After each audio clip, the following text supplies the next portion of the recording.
Good morning. Ito pala may gagawin kami guys na Coca-Cola. Chiller ng Coca-Cola. So ayan yung ano nito. Na-refer na tong chiller na to. Bali pina-repair na daw to sa may gumawa na siya, may gumawa na nitong ibang technician. So yung leak niya dito pa rin sa pinaginangan ito kasi yung pinaginangan ayan oh. So ayan oh, ayan pa rin yung leak niya oh. So ayan guys yung kanyang leak. Andyan lang sa tabi ng pinaginangan. Kasi 2 buwan lang daw to nila nagamit tapos wala naman lamig. So ayan naka-pressure na yun guys. Yung low side niya ayan 120 mahigit tapos ito 200 bumaba na siya oh. Mahigit 200 siya. Pero bumaba na siya ng isang guhit. Bali ayan ito lang yung leak niya oh. Tingnan pa natin sa iba sa bunin pa baka makita pa natin. Baka meron pang iba.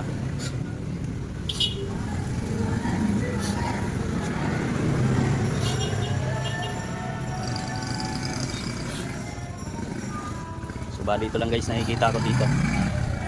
Wala namang iba na. Pero antayin lang muna baka kuhinangin yan. Antayin ko lang muna baka meron pang lumabas dito.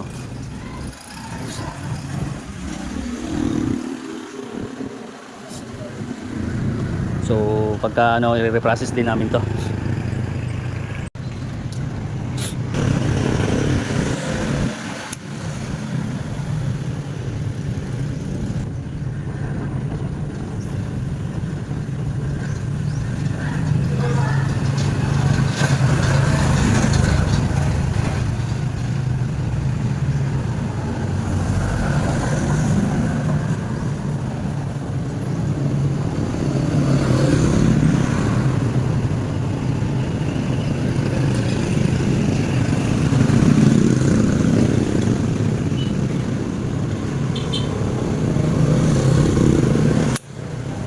Ito guys, pressurean ulit namin.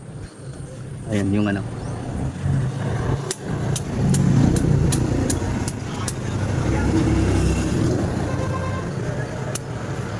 So yan guys, sa 200, ayan oh.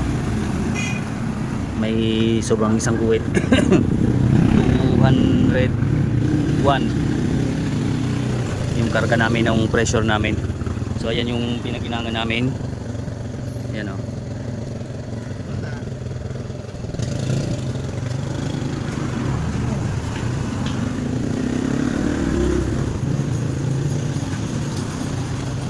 Ito lang naman kasi kanina yung may part na malangis itong area lang na to. Ito yung may langis lang na area na to. So ibig sabihin doon lang siya galing. So malakas yung ano na langis niya kasi high side. Kaya umabot dito yung langis niya. Pero malamang yun lang ang leak niya. Di bali bababad naman namin to maghapon pa para siguraduhin namin na pag di na siya gumalaw saka kami mag-reprocess niyan. Ito guys, yung Coca-Cola na ano, may leak kanina dyan oh. So hindi na siya gumalaw. Ayan na yung kanyang pressure oh. Hindi na gumalaw yan. Kabilaan yan. Yung low side at high side.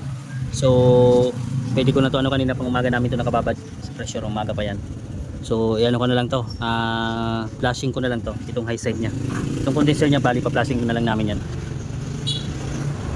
Bali to guys. Flashing ko na lang to. Ito na yung pa-flasher namin oh. Flashing ko na lang tong condenser niya. So ayan madaming langis. So malangis. Ayan o.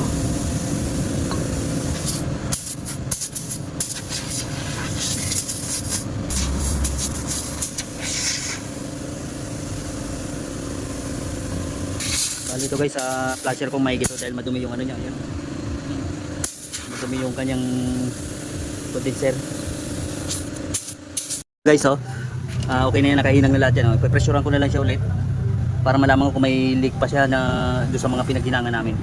Ayan yung ano, ayan, may strainer na siya, nilagay ko na ulit yan. Nakahinang na yung mga pipe niya sa compressor. Mga pin doon sa low side niya at high side niya. Yan, lagyan ko na lang to ng ano, pressurean ko na lang to. So yan guys, so nagpe-pressure na ako guys. Pinakargaan ko na ng pressure yan para malaman kung may mga leak pa ba yung ano.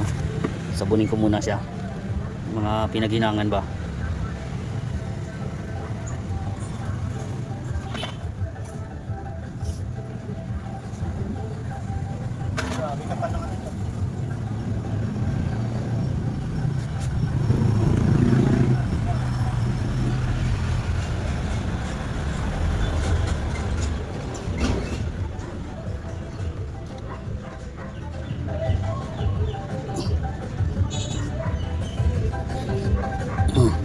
Dito yung leak niyan.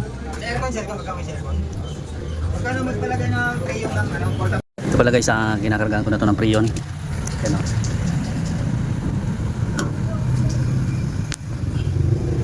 Bali, ano ko lang to.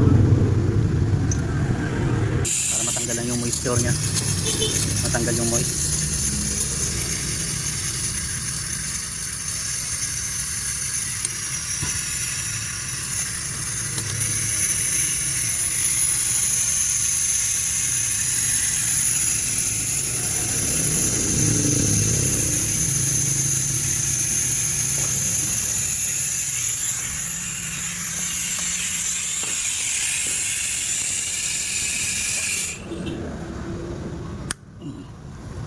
So ayan. Nakasarado yung pinto. So ito na guys yung ano niya, chiller niya. Ayan, lumalamig na yung ano niya. Ayun, yung tubo niya, kulay puti na. So yellow na yan guys, ayan o. Isa na siya dito, ayan o. Ayan o, puti na yung mga tubo niya dito. Nag-yellow na siya. So chiller pala to, tataas yung ano. Sa ilalim yung umpisa niya. Dito sa ilalim pataas yung ano niya. Lamig. So ayan. Bali bukas ko na lang tipin shop. May ikutan ako. Ha? Eh, ano lang makaya i-clear na.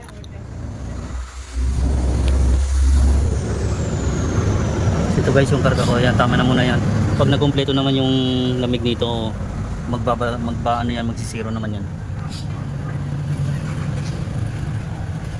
So yan guys, bukas ko na lang yan yung pin shop guys. Okay na yan.